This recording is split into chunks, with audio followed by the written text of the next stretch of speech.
Turkestan کا بادشاہ لمبی عمر کا خواہاں تھا، وہ مرنا نہیں چاہتا تھا۔ اس کے طبیبوں نے بتایا کہ ہندوستان کی سرزمین پر چند ایسی جڑی بوٹیاں پیدا ہوتی ہیں جن میں آب حیات کی تاثیر ہے۔ آپ اگر وہ جڑی بوٹیاں منگوا لیں تو ہم آپ کو ایک ایسی دوا بنا دیں گے جس کے کھانے کے بعد آپ جب تک چاہیں گے زندہ رہیں گے۔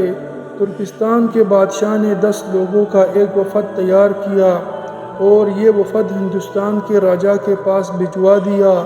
اس وفد میں ترکستان کے طبیب بھی شامل تھے اور بادشاہ کے انتہائی قریب مشیر بھی شامل تھے۔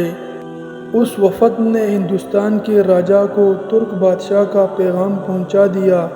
راجا نے پیغام پڑھا، قہقہہ لگایا، سپاہی بلوائے اور وفد کو گرفتار کروا دیا۔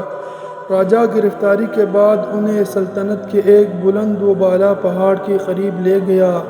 اس نے پہاڑ کے نیچے خیمہ لگوایا، ان 10 لوگوں کو اس خیمے میں بند کروا دیا اور اس کے بعد حکم جاری کیا کہ جب تک یہ پہاڑ نہیں گرتا تم لوگ اس جگہ سے کہیں نہیں جا سکتے۔ تم میں سے جس شخص نے یہاں سے نکلنے کی کوشش کی اس کی گردن کاٹ دی جائے گی۔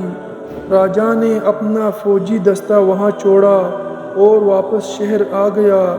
ترکستانی وفد کو اپنی موت صاف نظر آنے لگی۔ وہ پہاڑ کو اپنی مصیبت سمجھنے لگی۔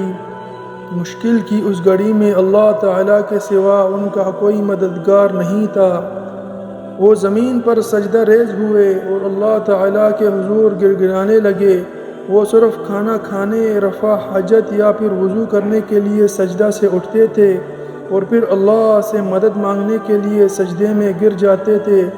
رسول اکرم صلی اللہ علیہ وسلم فرماتے ہیں، اگر تم اللہ تعالیٰ کی معرفت حاصل کر لو تو تمہاری دعائیں پہاڑوں کو بھی اپنی جگہ سے ہٹا دیں گی۔ اللہ تعالیٰ کو ان پر رحم آ گیا، چنانچہ ایک دن زلزلہ آیا، زمین دائیں سے بائیں ہوئی، پہاڑ جڑوں سے ہلا اور چٹانیں اور پتھر زمین پر گرنے لگے۔ ان 10 لوگوں اور سپاہیوں نے بھاگ کر جان بچائی۔ راجا کے سپاہی ان 10 لوگوں کو لے کر دربار میں حاضر ہو گئے۔ انہوں نے راجا کو سارا ماجرا سنایا۔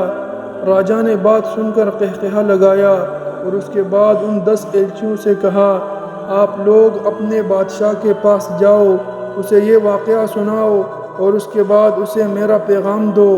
اسے کہو 10 لوگوں کی بد دعا جس طرح پہاڑ کو ریزہ ریزہ کر سکتی ہے، بالکل اسی طرح 10-20 لاکھ عوام کی بد دعائیں بادشاہ کی زندگی اور اقتدار دونوں کو خاک میں ملا سکتی ہے۔